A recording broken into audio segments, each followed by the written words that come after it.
Muhammadiyah Surakarta. Di sini mau dalam kegiatan PKMJ 2024.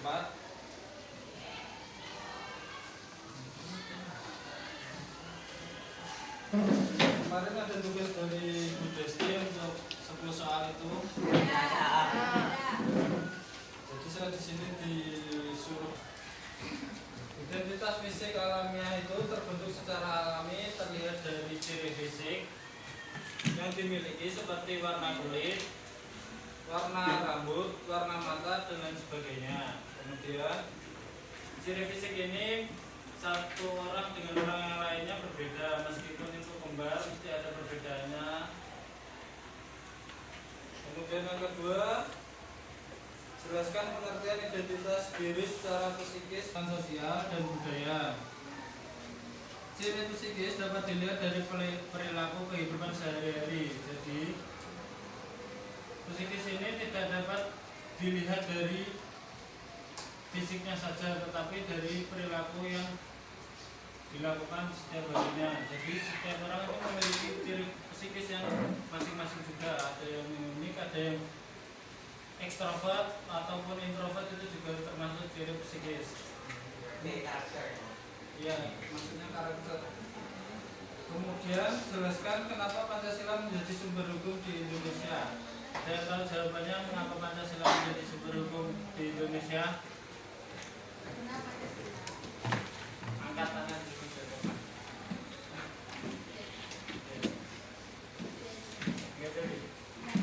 Nah,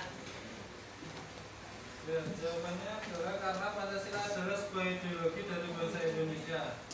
Ideologi sendiri adalah nilai atau pandangan hidup yang dipegang suatu bangsa. Jadi Pancasila itu berbeda dengan ideologi-ideologi yang lain.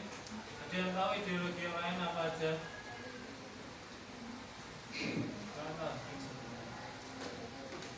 Ideologi liberal, terus komunisme, anarkisme.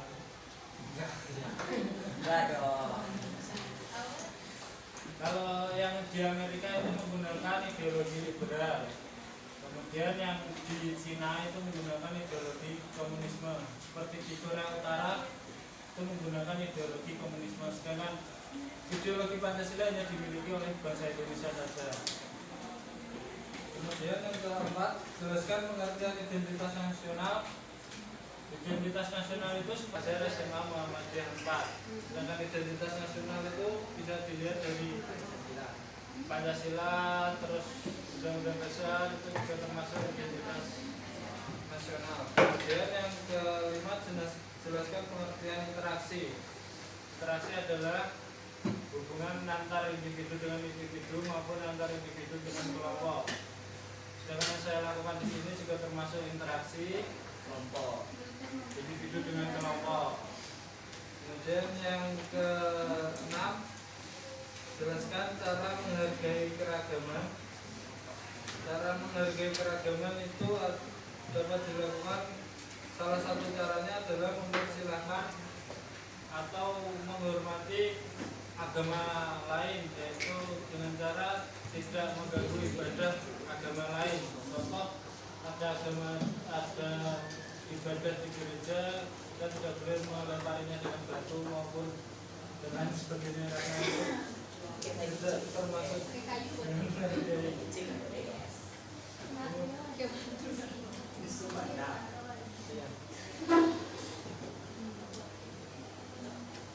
jelaskan pengertian kolaborasi dan kolaborasi antar budaya. Kolaborasi sendiri adalah hubungan antar.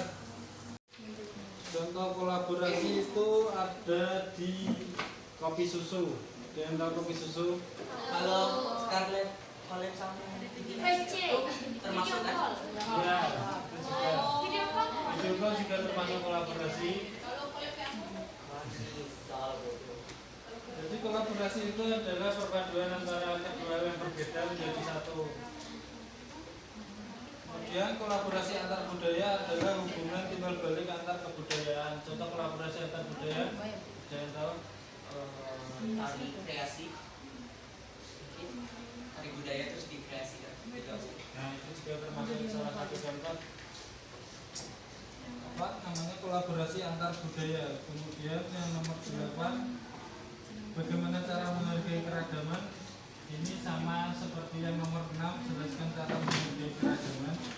Kemudian kita lanjut saja ke nomor 9, jelaskan dampak positif dan negatif keragaman. Dampak positif keragaman antara lain memperkaya budaya dan juga menumbuhkan rasa toleransi antar sesama. Kemudian dampak negatifnya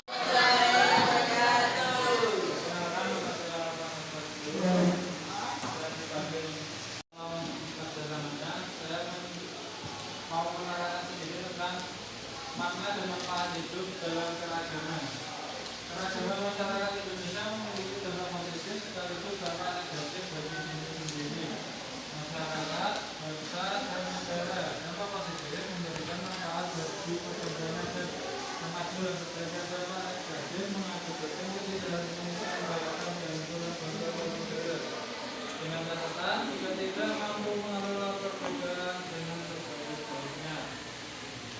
Oleh karena itu, perbedaan dalam keragaman itu bukanlah hal yang negatif, tetapi harus dijaga agar tidak menjadi gangguan bagi bangsa dan negara. Kemudian, arti penting keragaman bagi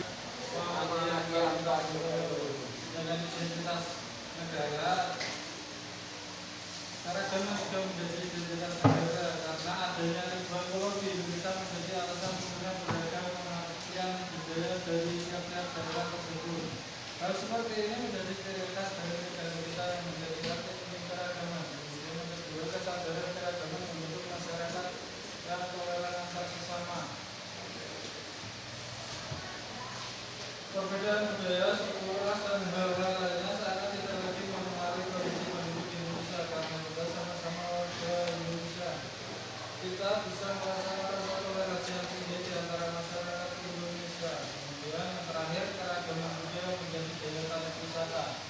Kebudayaan dan tradisi masing-masing itu menjadi daya tarik dari masyarakat lain untuk mengunjungi daerah tersebut. Contohnya di Bali itu bukan hanya keindahan alam saja, tapi juga keragaman budaya yang ditawarkan di sana, ada nanti dan lain sebagainya. Ya, karena itu yang melakukan budaya. Assalamualaikum warahmatullahi wabarakatuh. Waalaikumsalam warahmatullahi wabarakatuh. Satu lidi saja akan mudah patah, tetapi jika lidi itu digabungkan akan menjadi kuat. Jadi seperti itu penggambaran singkat dari keragaman. Kemudian terakhir, bagaimana cara menjaga toleransi, yaitu menjaga toleransi dengan cara menghargai dan menghormati perbedaan. Sama. Di sini ada yang mau ditanyakan?